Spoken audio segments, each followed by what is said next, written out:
Génesis, el capítulo 6. Génesis capítulo 6, voy a leer versículo 5 en adelante.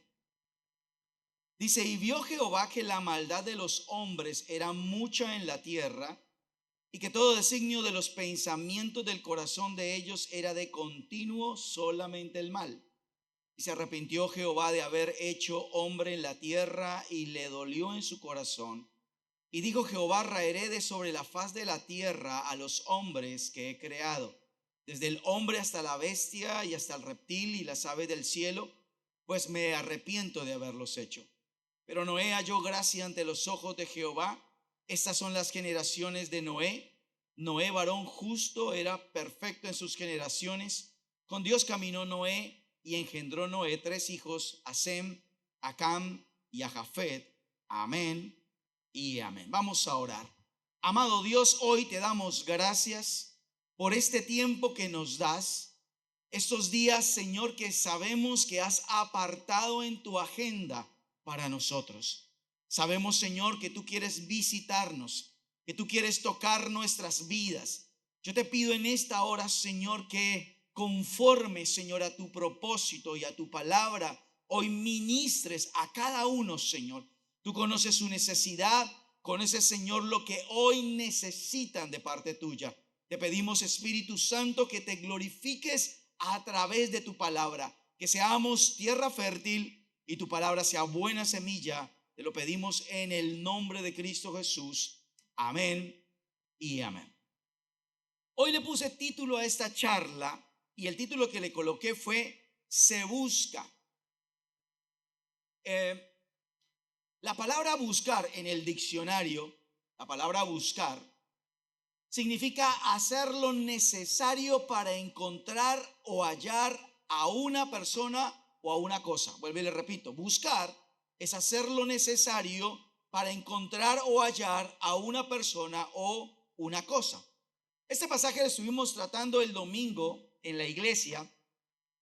Bueno, parte de este pasaje, porque la connotación, si usted se da cuenta, incluso el mismo Jesús habló y les dijo: mire, ustedes solamente van a recibir estas señales. Y una de las señales era precisamente lo que se estaba viviendo con Noé en su época. Y tenemos que como ubicarnos como en el contexto histórico o el contexto de la historia que se vivió en el libro de Génesis a través de Noé.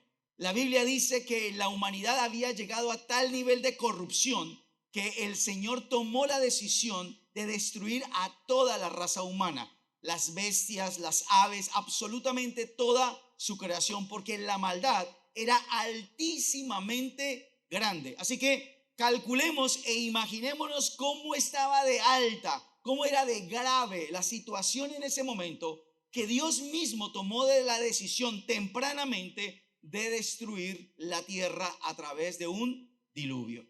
Pero en todo esto, cuando uno empieza a mirar, y usted mira el verso donde dice: pero Noé halló gracia. Ese pero es supremamente importante en la narración, porque implica una opción o algo que Dios encontró, y era un hombre que caminara con él, que fuera diferente, una marca diferente en medio de una generación tan complicada como la que estaba viviendo en la época de Noé. Ahora, Dios asimismo en la época que pasó de Noé, Dios está también buscando en nuestro tiempo. Ahora, yo quiero que usted entienda algo. Cuando utilizo la palabra buscar, estoy hablando de algo que no se puede encontrar a simple vista. Tristemente, escúcheme bien, es algo que no se puede encontrar a simple vista. Cuando usted dice: voy a buscarme, no sé, un vestido, algún tipo de electrodoméstico, algo que sea especial, usted no lo puede encontrar en cualquier lugar, sino en lugares específicos, y va a tener que visitar almacenes, investigar aquí y allá. No sé si le ha pasado cuando usted busca algo específico que no se encuentra a simple vista. Pues así mismo en la época de Noé, el Señor buscó. No era algo que se podía ver, no podía ver rápidamente a la vista un hombre o una mujer que realmente fuera diferente en una época tan llena de maldad como la época de Noé. Exactamente pasa lo mismo en nuestro tiempo. Querida iglesia, queridos líderes y pastores, nosotros tenemos que entender que la época, la situación que nosotros vivimos actualmente en nuestra sociedad es una sociedad que no está apartada ni lejana a la época de Noé. Que si no fuera por la gracia de Jesucristo, obviamente también Dios hubiera pensado en algún momento destruir una humanidad tan llena absolutamente de maldad y apartada tanto de Dios. Aquí el tema que me preocupa grandemente es que la palabra que estamos hablando, buscar, se busca, está hablando de que no se ve a simple vista. Es decir, debería verse a simple vista un grupo de cristianos, de hombres y mujeres que fueran una marca en una sociedad de manera diferente. Eso es lo que realmente preocupa. Es decir, si Dios tiene que buscar, significa que no está a simple vista, que tiene que buscar. Ahora, cualquier persona diría, bueno, vaya a cualquier iglesia y ahí escoge, Señor. Pero incluso dentro de la iglesia, muchas veces Dios no encuentra ese tipo de característica que hubo en la vida de Noé. Un hombre que aprendió a caminar con Dios, un hombre que dice fue perfecto en sus generaciones, un hombre que supo marcar una diferencia en momentos difíciles. Y todo lo vemos. Vemos cómo está toda la situación en nuestra sociedad y cómo definitivamente necesitamos con todo el corazón que Dios encuentre y busque. Y son tiempos como en los tiempos de Noé, donde Dios busca hombres y mujeres. Busca hombres y mujeres que marquen una diferencia en una sociedad que es muy, muy complicada. Ahora, lo que yo les digo y les estaba diciendo es, desafortunadamente debería el Señor fácilmente encontrar en una iglesia, deberíamos encontrar en la iglesia hombres y mujeres que marcaran la diferencia, pero la verdad no es así. Desafortunadamente no es así. No todo cristiano significa que marque una diferencia. Y yo le enseñaba a la iglesia, cristiano no es la persona que viene a la iglesia. Ni siquiera cristiano es la persona que lee la Biblia y ora, porque conozco mucha gente así, pero son gente religiosa, gente que su propia vida no marca una diferencia. Entonces, ¿qué es lo que el Señor nos muestra a través de este pasaje? Dios busca, no quiso destruir la tierra, como que Dios dijo, no puedo creer que no exista una persona que haga la diferencia en esta sociedad tan llena de maldad. Y lo buscó y encontró a Noé. Y fruto de que Noé caminó con Dios, Dios no solamente guardó la vida de Noé, sino por la decisión que Noé había tomado, también guardó a su familia. Entonces, vamos a mirar algunos pasajes. ¿Qué es lo que Dios busca?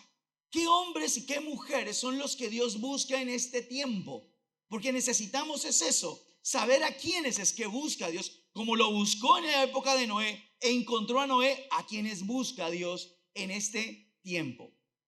En Primera de Crónicas, capítulo 16, versículo 11, vamos a empezar con lo primero.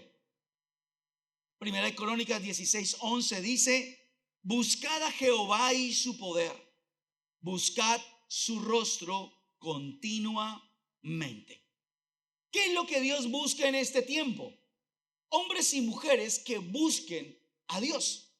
Usted encuentra la Biblia y en la Biblia va a encontrar en cualquier parte la misma frase, buscar a Dios, buscar a Dios, buscar a Dios.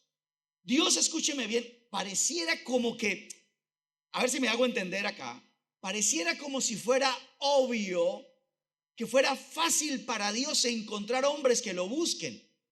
Pero realmente buscar, lo que yo les dije, es que no está a simple vista.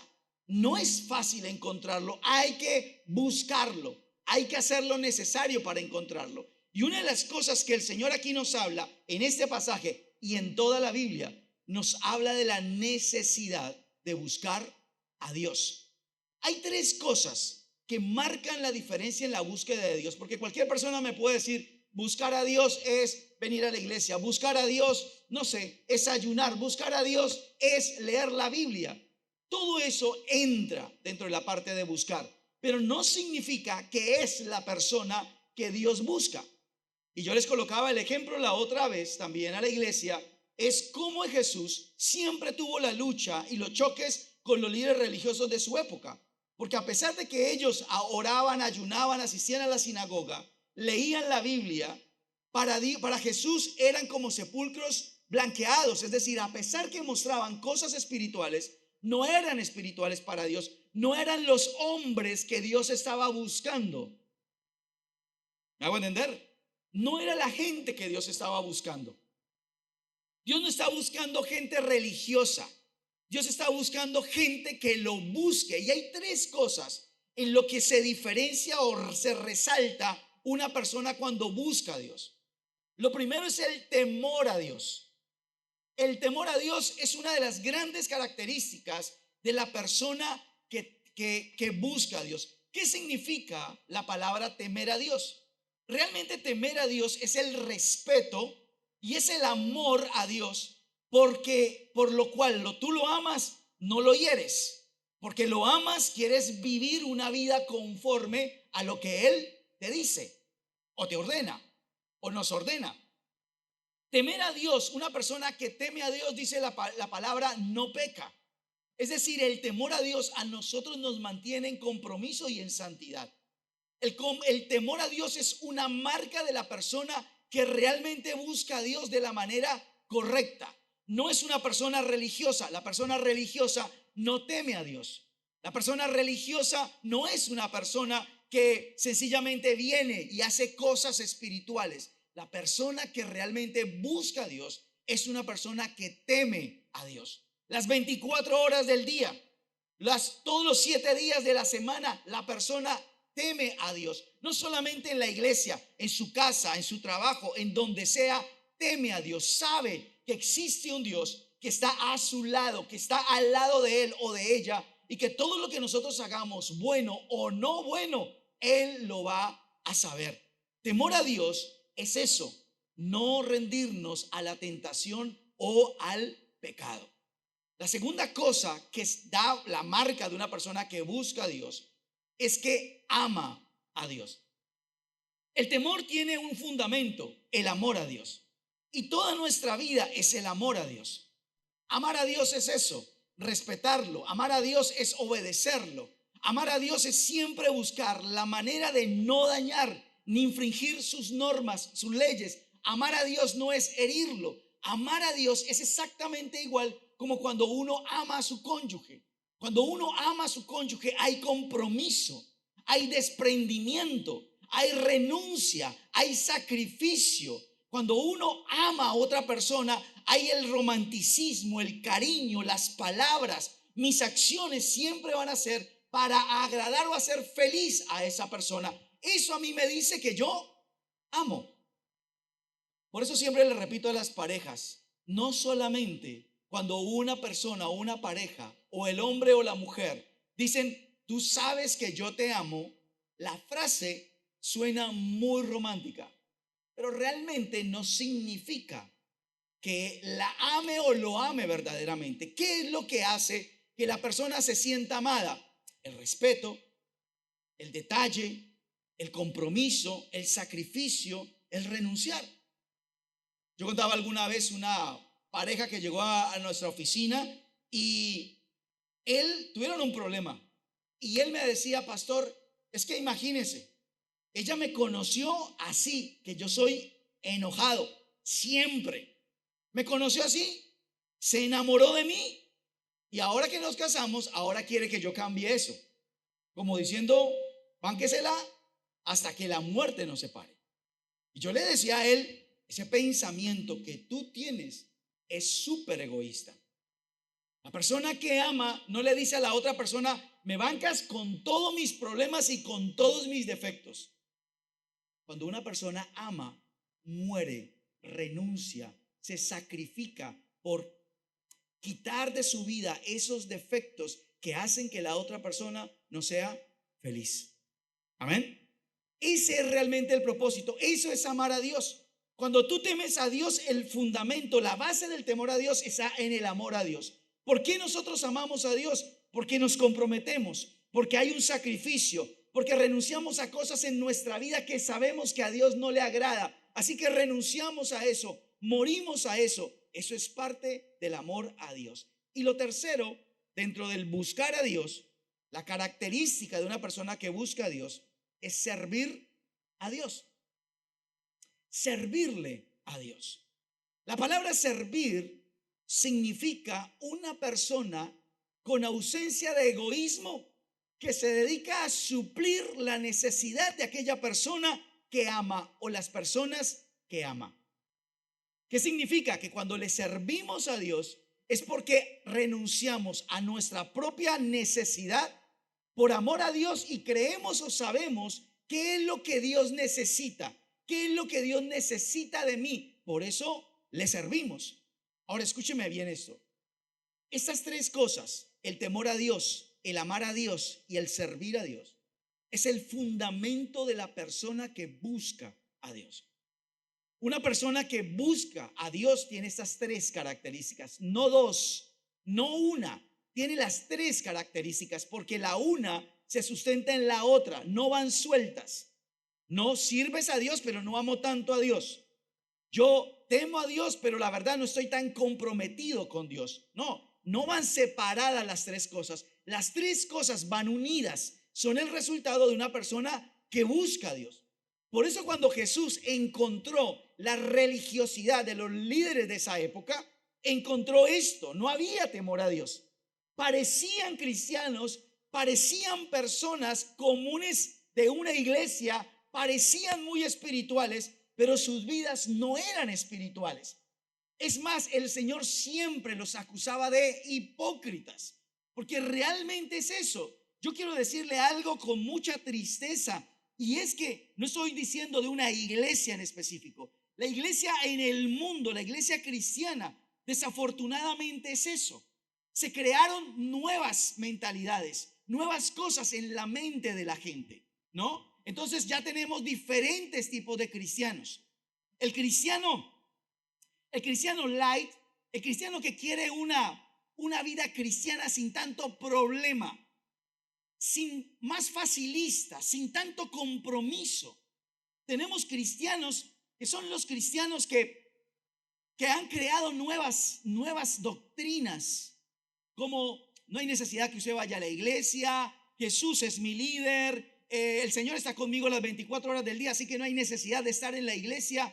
Una cantidad de cosas, escúcheme, que las iglesias desafortunadamente se han dedicado a transformar negativamente el corazón de los mismos cristianos. El cristianismo, escúcheme bien esto, el cristianismo está demasiado afectado por muchas cosas. El cristianismo, hay cristianos que se han hecho de un Dios con D minúscula que no es el Dios de la Biblia. Nosotros hablamos siempre de idolatría de aquella persona que adora a dioses, pero también es idólatra aquel que forma o sirve a un Dios que no es el Dios de la Biblia. Entonces creamos un Dios que me quepa en el bolsillo, un Dios el cual se puede habituar o que puede trabajar con lo que yo pienso, con lo que yo sé. Tergiversamos la palabra y obviamente empezamos a hacer nuestra vida a nuestro acomodo. Por eso, querida iglesia, queridos líderes y pastores, estamos en una época súper complicada. Una época donde el mundo ha tocado al cristianismo. Una época donde el cristiano ya tiene otro tipo de mentalidad. Es cierto que ya no estamos viviendo la época de los mártires. Es cierto que ya no estamos viviendo eso. En la época de Hechos de los Apóstoles, la más grande honra, el momento más grande en la vida de un seguidor de Cristo, en la época de Hechos de los Apóstoles, era morir por Cristo. Literalmente, la gente le gustaba era morir. Esa era, ninguno decía, uy, no me voy a escapar, que no me agarren. No, para ellos es, si tengo que morir, muero. Eso para ellos era la graduación más alta de su vida en Cristo, morir por Cristo. Obviamente en esta época, la época de mártires no está, pero precisamente por eso, mire Hechos de los Apóstoles, hombres y mujeres comprometidos al 100% con Dios, pero desafortunadamente vivimos en una época donde el cristianismo cambió, donde no me hablen tan fuerte porque lloro, no me exijan tanto porque no vuelvo a la iglesia, no me digan así porque eso me parece como falta de gracia, y si decimos otras cosas entonces están como muy autoritarios. La iglesia se conformó con eso. Por eso escúcheme, querida iglesia, estos son tiempos donde Dios busca gente que realmente busque de Dios. Amén. La segunda cosa de lo que Dios busca de nosotros está en Primera de Reyes, capítulo 18, versículo 21. Primera de Reyes 18, 21. Y acercándose Elías a todo el pueblo dijo: ¿hasta cuándo claudicaréis vosotros entre dos pensamientos? Si Jehová es Dios, seguidle, y si Baal, id en pos de él. Y el pueblo no respondió palabra. Mire lo tremendo. ¿Qué es lo que quiso buscar Dios a través de Elías? Usted sabe el contexto del momento. Un pueblo que estaba rechiflado, loquísimo. Todo lo que era el imperio del norte en ese momento, gobernado por reyes idólatras que se apartaron de Dios, habían hecho una marca en el pueblo. Entonces la gente unas veces servían a Baal y otras veces servían a Dios. Una mezcla impresionante. Cuando apareció Elías, se paró enfrente de ellos y les dijo: ¿por qué claudican? ¿Por qué están en medio de dos pensamientos? ¿Por qué ustedes, supuestamente siendo el pueblo de Dios, están entre dos pensamientos? Si Jehová es Dios, sírvanle a él, y si no, a Baal, pero no le sirvan al uno y al otro.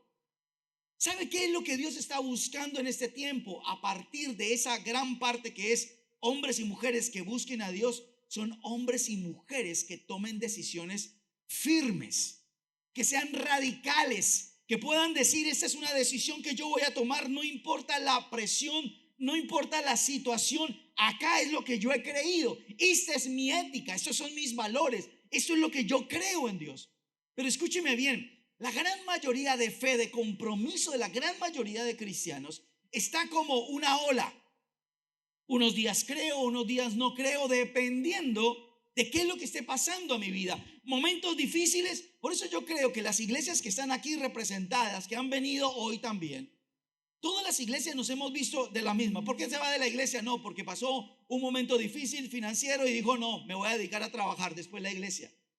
Una persona que de pronto hubo años y años y años en la iglesia, de un momento a otro dice: no, más bien voy a hacer otra cosa. Son personas que nunca tomaron una decisión firme. Su compromiso con Dios y su temor a Dios y su amor a Dios y su servicio a Dios no era realmente al 100%.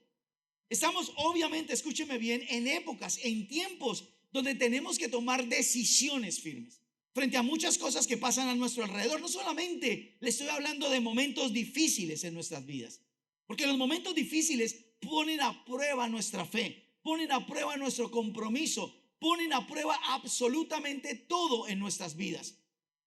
Yo siempre lo he dicho y lo voy a repetir siempre: es fácil ser un buen cristiano, amar a Dios, temer a Dios y servirle a Dios en los momentos fáciles. Pero cuando la situación está difícil, ahí es donde las cosas empiezan a cambiar. Ahí es donde realmente uno sabe quién realmente ha tomado decisiones firmes en su vida. ¿Por qué hay gente que divaga? Porque muchas veces hay dos pensamientos en nuestra mente. Porque a veces hay temor y hay fe. No puedes tener fe y puedes tener temor. Nosotros nos inventamos, los cristianos nos inventamos esa mezcla entre la fe y la duda. Una persona no puede decir: yo creo al Señor, pero tengo miedito. No, no puedes tener miedito. No puedes tener ese tipo de temor. O crees o no crees. Eso fue lo que Elías dijo.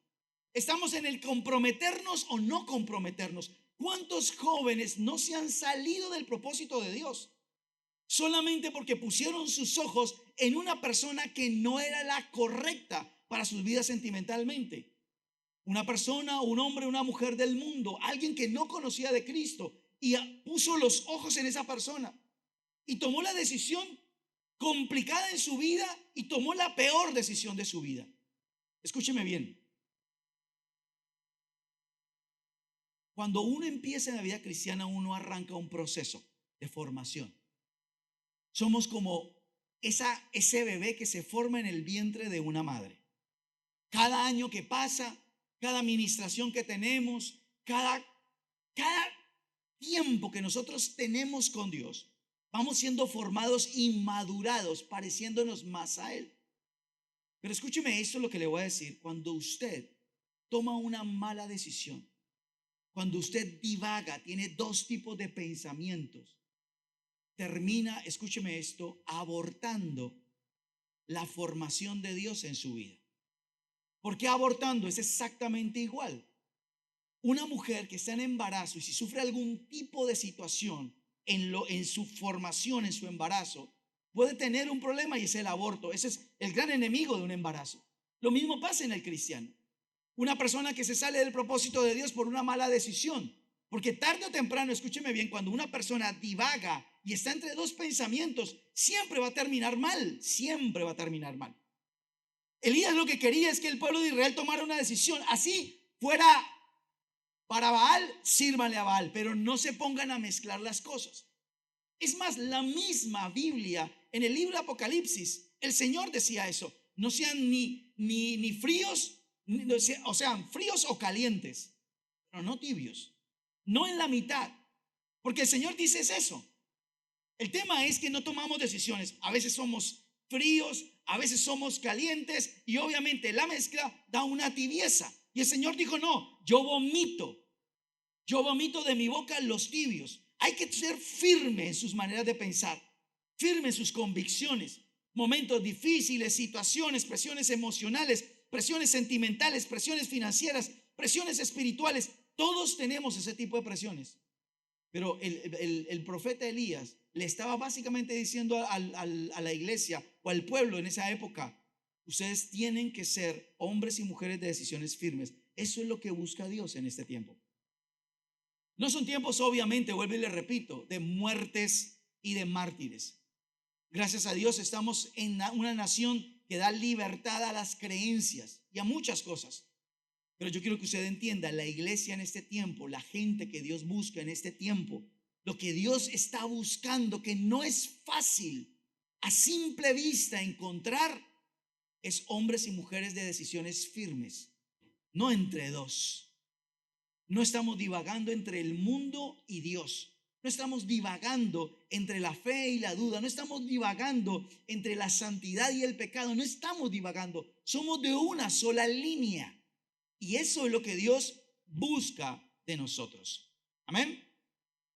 Lo tercero está en Primera de Crónicas, capítulo 11, versículo 20. Primera de Crónicas, capítulo 11, versículo 20 en adelante. Y Abisai, hermano de Joab, era jefe de los 30, el cual blandió su lanza contra 300 y los mató. Y ganó renombre con los 3. Fue el más ilustre de los 30 y fue el jefe de ellos, pero no igualó a los 3 primeros. Benaía, hijo de Joiada, hijo de un varón valiente de Capsel, de grandes hechos. Él venció a los 2 leones de Moab. También descendió y mató a un león en medio de un foso en tiempo de nieve. Él mismo venció a un egipcio, hombre de 5 codos de estatura, y el egipcio traía una lanza como un rodillo de tejedor. Mas él descendió con un báculo y arrebató al egipcio la lanza de la mano y lo mató con su misma lanza. A mí me encanta, siempre me ha encantado la historia de los valientes de David. ¿Saben por qué? Porque son los únicos en la Biblia donde Dios describe el ejército. No existe otro ejército que Dios describiera con tanta precisión, con tanto detalle, las características del ejército de David. Usted lo encuentra aquí en el capítulo 11 de Crónicas y muchísimo mejor, más resumido, pero muchísimo mejor en el capítulo 12 de Crónicas. Y usted va a encontrar allí cómo Dios empieza a hablar de esta tribu, cuáles eran sus características, y todos decían lo mismo: valientes, esforzados, listos para la guerra. Hombres que no le tenían miedo a nada ni le tenían miedo a nadie. No importa si peleaban con un enano o peleaban con un gigante. Para ellos era lo mismo pelear con un gato o pelear con 2 leones. Para ellos no había problema. Para ellos no había problema pelear contra 200, uno solo, o pelear contra 5,000. Para ellos no había problema. Para ellos no había problema si el rey decía: uy, qué sed tengo, ¿quién me diera de beber del pozo de Belén? Y se fueron a los filisteos, sacaron agua para su líder. A ellos no les temblaba la mano. Mire, déjeme decirle esto, a mí me parece increíble, siempre he admirado la formación que David hizo a estos hombres. Lo más tremendo, ¿sabe qué dice? En el capítulo 12 de Crónicas, dice que le empezaba a llegar al lugar fuerte hombres a David, dice hasta hacerse un ejército como ejército de Dios. Ni siquiera decía como un gran ejército, ni siquiera dice como un ejército o como un gran ejército, decía como un ejército de Dios. Usted léalo y no hay ninguno llorón. No hay ningún llorón. No había uno que decía, ay, pero ¿por qué? ¿Y por qué el pastor dijo? ¿Pero por qué hay que hacer eso? ¿Pero por qué tenemos que? No había ningún llorón ni quejumbroso.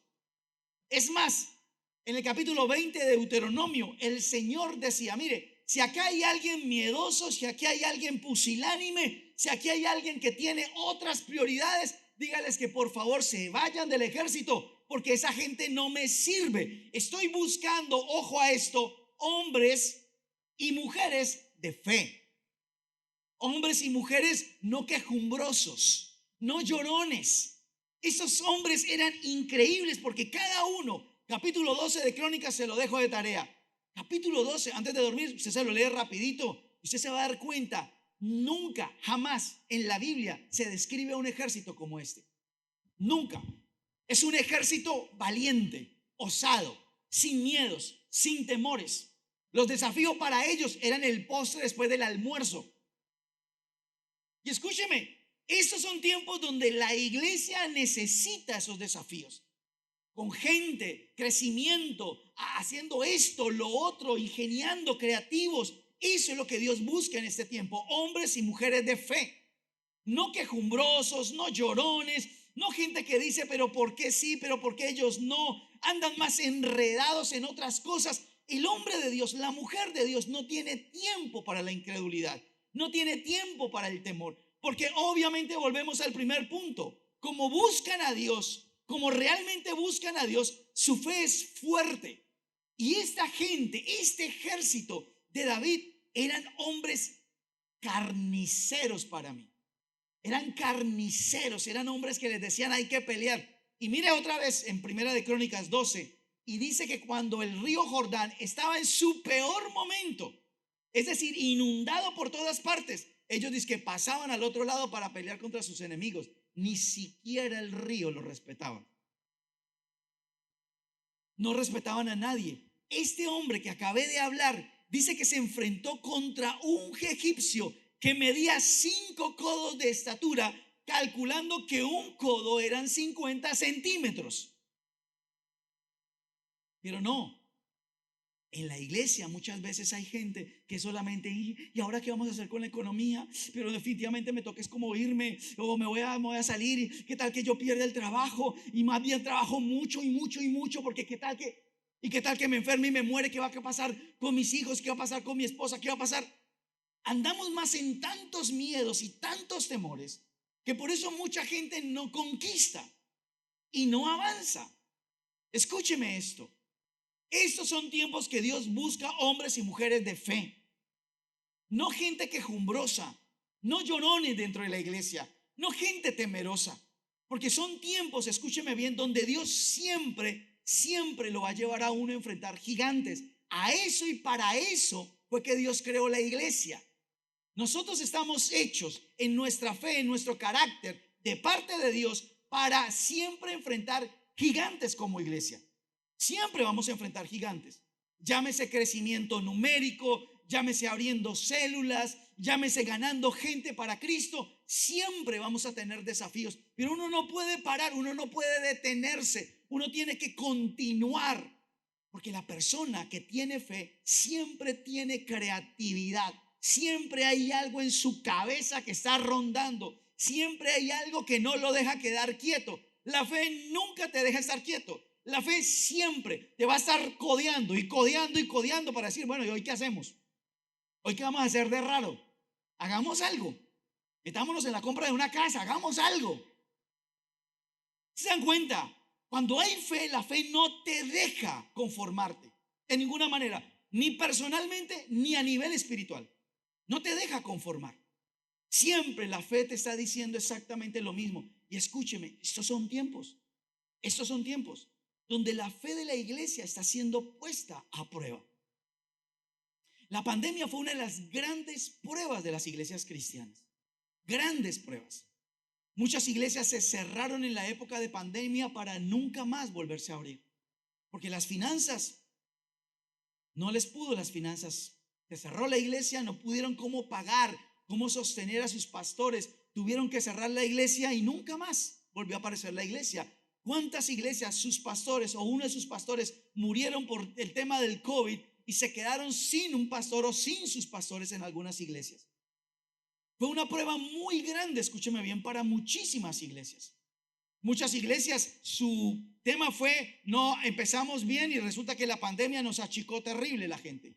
Y no, siempre lo hemos dicho, la pandemia le cambió la mentalidad a muchos cristianos. Muchos cristianos les cambió. Y yo digo, y lo he enseñado, al principio de la pandemia dijimos, volveremos más fuertes. No, eso era una muletilla nuestra. Porque realmente las iglesias no entraron fuertes. Y estoy hablando de todas las iglesias, no estoy hablando de las que estamos acá. Todas las iglesias entraron con un problema, entraron aminoradas en su fe. La gente empezó con disminuida en su fe. Y escúcheme, estos son tiempos que Dios busca. No es fácil encontrar, usted piensa que es fácil, pero para Dios no es fácil encontrar hombres y mujeres como estos hombres que tuvieron la fe suficiente para cualquier desafío. ¿Cuál es el desafío que usted tiene? ¿Cuál es el desafío que usted busca? ¿A cuál desafío usted se le esconde? Porque también puede ser eso. Yo siempre he dicho que David, cuando se enfrentó al gigante, tenía dos opciones: enfrentarse al gigante o hacer lo mismo que Saúl, esconderse. Y hay gente que tiene siempre un desafío y siempre que se le aparece el desafío, porque siempre se le va a aparecer, siempre se trata de esconder. Siempre trata de hacerle la indiferencia al desafío. Por eso muchas veces no avanzamos. Amén. Lo siguiente está en Mateo capítulo 16, verso 24. Mateo 16, 24. Entonces Jesús dijo a sus discípulos: si alguno quiere venir en pos de mí, si alguno quiere seguirme, tendrá que negar a sí mismo, tomar su cruz y seguirme. El que quiera seguirme, el que de verdad quiere ser mi discípulo, tendrá que aprender una parte de su naturaleza, de su vida, de su carácter, y es negarse a sí mismo, morir a sí mismo, tomar su cruz y seguirme. ¿Sabe qué Jesús decía? Seguirme tiene un precio. Convertirse en discípulo de Cristo tiene un precio. Habían seguidores y habían discípulos de Cristo. Los discípulos tenían que negarse a sí mismo, morir a cosas en su vida para seguir a Cristo. Pero también dice que tome su cruz y sígame. Eran hombres que entendían cuál era la voluntad de Dios.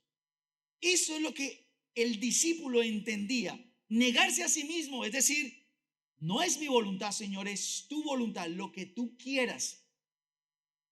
La vida, escúcheme bien, del verdadero cristiano, lo que Dios busca en esta época es hombres y mujeres que lo dejen todo.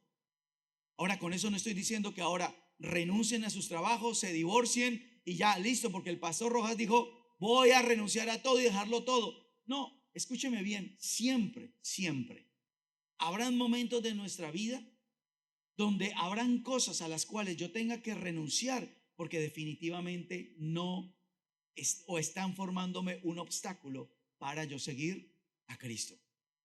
Hay algo, una situación, un sueño, un proyecto a lo cual yo tenga que morir, negarme a mí mismo para seguir a Cristo.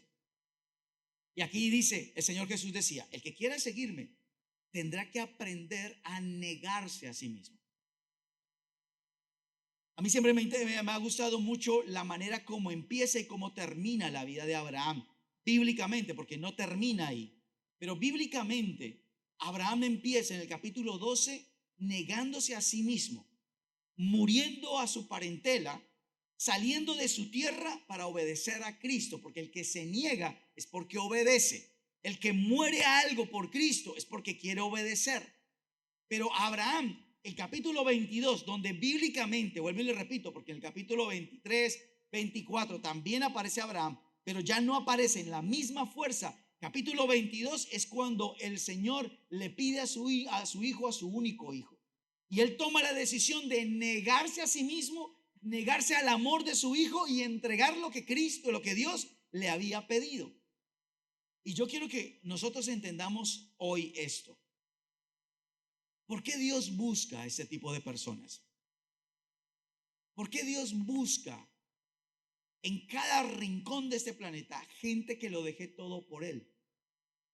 Porque escúcheme bien, aún siendo cristianos y en todos los años que yo llevo ya en esto, el trabajo de liderazgo, de pastorado, yo conozco mucha gente con mucho llamado de parte de Dios, con mucho propósito de parte de Dios. No solamente en el liderazgo, hay un propósito de Dios, pero nos puede más nuestro egoísmo, nuestro pensar en nuestros propios sueños. Jesús decía, o Dios decía, mis pensamientos son más altos que vuestros pensamientos y mis caminos mucho más altos que los vuestros. ¿Qué significa eso? Que hay cosas que usted y yo podemos soñar, pero Dios tiene un sueño mucho más grande que nosotros. Abraham tenía un sueño, tener un hijo. Eso era lo que quería Abraham. Era su gran sueño, tener un hijo. Pero el Señor tenía un sueño más grande que ese. ¿Cuál era? Una generación tan grande como las estrellas del cielo y como la arena del mar. Ese era el deseo y el sueño de Dios. Mucho más grande. Abraham pensaba en uno. Dios estaba pensando en multitudes para él. A veces déjeme decirle, queridísimos líderes y pastores, que a veces usted piensa que el sueño que usted tiene es el sueño que Dios tiene para su vida, porque usted está pensando más en sus consecuencias o en sus beneficios que lo que Dios realmente quiere para su vida. Cuando una persona se niega, obedece, y cuando obedecemos significa que estamos andando en la voluntad de Dios. Tomar la cruz es exactamente, mire, tomar la cruz han habido muchos significados. Pero tomar la cruz es lo que Juan 3:16 dice. Exactamente ese es la cruz. Porque de tal manera amó Dios al mundo. Tomar la cruz significa lo que les enseñé al principio. Amar tanto, capaz de aún de renunciar a todo. Dice, porque de tal manera amó Dios al mundo que dio a su único hijo. Entrega, sacrificio, es tomar la cruz. Lo entregó, dice, a su único hijo para que todo aquel que en él cree, ¿qué significa? Hay que meterle fe. Cuando toman la cruz, significa es mi vida será una vida de fe, para que todo aquel que en él cree no se pierda, mas tenga vida eterna. Tomar la cruz significa propósito. Propósito significa la cruz. Y el Señor decía, tome su cruz y sígame. Dios está buscando hombres y mujeres que lo dejen todo. Y por último, en Ezequiel capítulo 22, versículo 30. Ezequiel 22, 30. Dice, y busqué entre ellos hombre que hiciese vallado y que se pusiese en la brecha delante de mí a favor de la tierra, para que yo no la destruyese, y no lo hallé. ¿Sí se dan cuenta que este pasaje habla de lo que les decía? Buscar, y dice no lo hallé. Es decir, a simple vista Dios estaba buscando algo que no se podía ver rápidamente. Había que escarbar un poco. El Señor que estaba diciendo, busco hombres y mujeres que se pongan en la brecha. Hombres y mujeres que se pongan en la brecha. ¿Qué es la brecha? La brecha era una distancia, era un abismo que había entre dos puntos. Cuando el Señor dice alguien que se ponga en la brecha, significa alguien que pueda ser intermediario. ¿A qué se estaba refiriendo el Señor con eso? Escúcheme bien, hombres y mujeres de oración, de intercesión. Ahora, yo le voy a decir esto. La gente, muchas veces nosotros, algo en lo que pecamos, es que estamos más interesados en nosotros mismos, en la respuesta a nuestra necesidad, la respuesta a nuestros milagros que necesitamos. Por eso cuando uno pone intercesión, todo el mundo quiere orar por lo suyo. Pero hay otras personas, hay una nación, hay una ciudad que necesita que nosotros nos pongamos en ese lugar y seamos un puente entre Dios y esas personas. Jesús, siendo Dios, siendo Jesús, hijo de Dios, oraba todos los días y todo el tiempo al Padre. Y un día yo les decía, si Jesús, siendo Dios, para él era importante la oración y la intercesión por otros, ¿cuánto más nosotros tenemos necesidad de esa oración? Algo que ahora en enero, cuando estuvimos en Colombia en la convención, algo que me sigue tronando, porque igual, aunque lo he escuchado muchas veces, cada vez que uno lo escucha, uno dice, es cierto. Y el pastor Castellanos decía, a veces nos desgastamos tanto haciendo cosas en nuestras fuerzas y le sacamos menos tiempo o casi nada a la oración. Pero por eso la gente se cansa, se fatiga, por eso la gente se acaban sus fuerzas de tanto hacerlo en sus propias fuerzas. Pero también él decía, pero cuando nosotros nos volvemos a Dios orando, el tema cambia. Porque yo deposito mis ansiedades y mis preocupaciones en Él. Por eso muchas veces en el ministerio las cosas no funcionan, porque tratamos de hacer todo en nuestras fuerzas. Queremos visitar y entonces dedicamos una semana a visitar y hacer una cantidad de actividades. Y cuando termina el año nos vemos frustrados porque no están funcionando las cosas. Y yo por eso yo decía, ¿por qué hay momentos donde la persona se fatiga? Porque se termina cansando mentalmente de algo. Cuando luchas con algo, terminas cansándote mentalmente, físicamente, emocionalmente, espiritualmente, te cansas, te fatigas. ¿Sabe cuándo pasa eso? Cuando hacemos las cosas en nuestras fuerzas. Por eso muchos líderes y pastores andan frustrados. Por eso muchos cristianos andan con problemas mentales y emocionales. Por eso hay psiquiatras cristianos metidos en los psiquiatras, en los psicólogos. No porque no sea mal, porque sea malo. Escúcheme bien. Pero si la persona realmente se fundamentara en Dios, si realmente entendiéramos que Él es la fuente de todo, entonces nosotros estaríamos en la brecha orando. Cuando tú oras, tú descargas y empiezas a hacer tu vida conforme al propósito y a las cosas que Dios te empieza a dar. Por eso, escúcheme bien, por eso muchos acá están cansados, están fatigados mentalmente, psicológicamente, físicamente, porque aparte del ministerio, porque el tema es que siempre le echamos la culpa al ministerio. Siempre. Yo ya he dicho, mire, cuando alguien está cansado, ¿qué es lo primero que quita de su lista? La iglesia, las células, el servirle a Dios. Siempre, todo el mundo hace lo mismo. Es que estoy cansado, no me queda tiempo. ¡Pua! De una vez rajamos con la iglesia. Hay otras cosas. Pero mire, escúchame bien, cuando uno se mete con Dios, y esto es un punto de equilibrio, obviamente. Ahora no le estoy diciendo que me meta a 24 horas en la iglesia.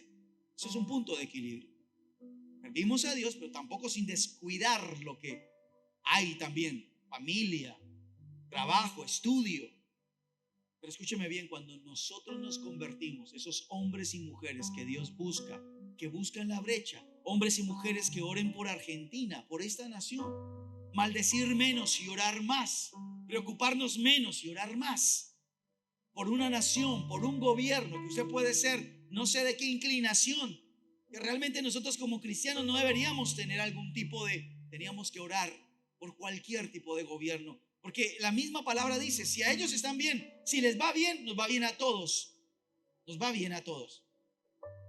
Y eso es parte. Dios nos colocó como iglesia para eso, para estar en la brecha, para ponernos entre Dios y los hombres y orar y pedir por esa cuadra donde está mi célula, por ese barrio donde yo estoy, por esa célula que es mi responsabilidad, por esa nación donde Dios nos ha puesto.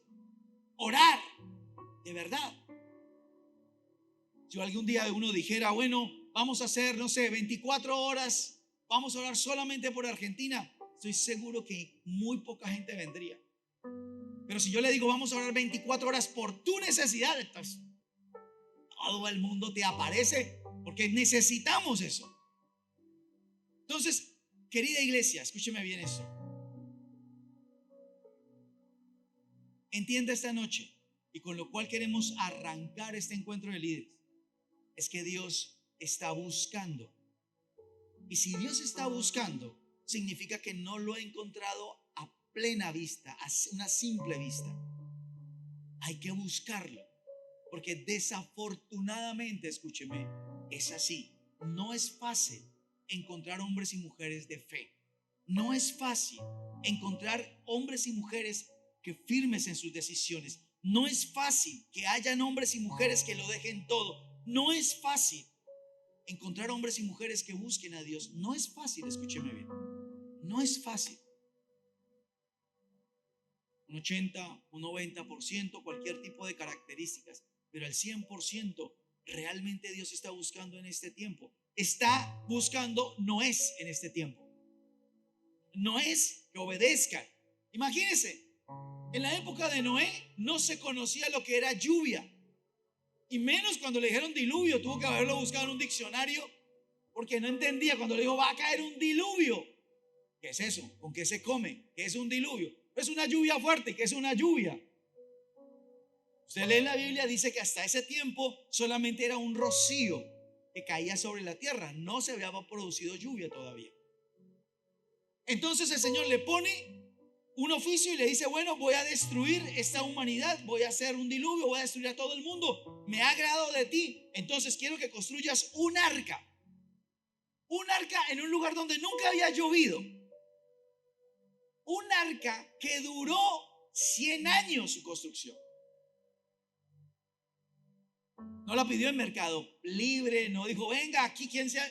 Él y sus 3 hijos construyeron una barca monstruosamente grande, 100 años.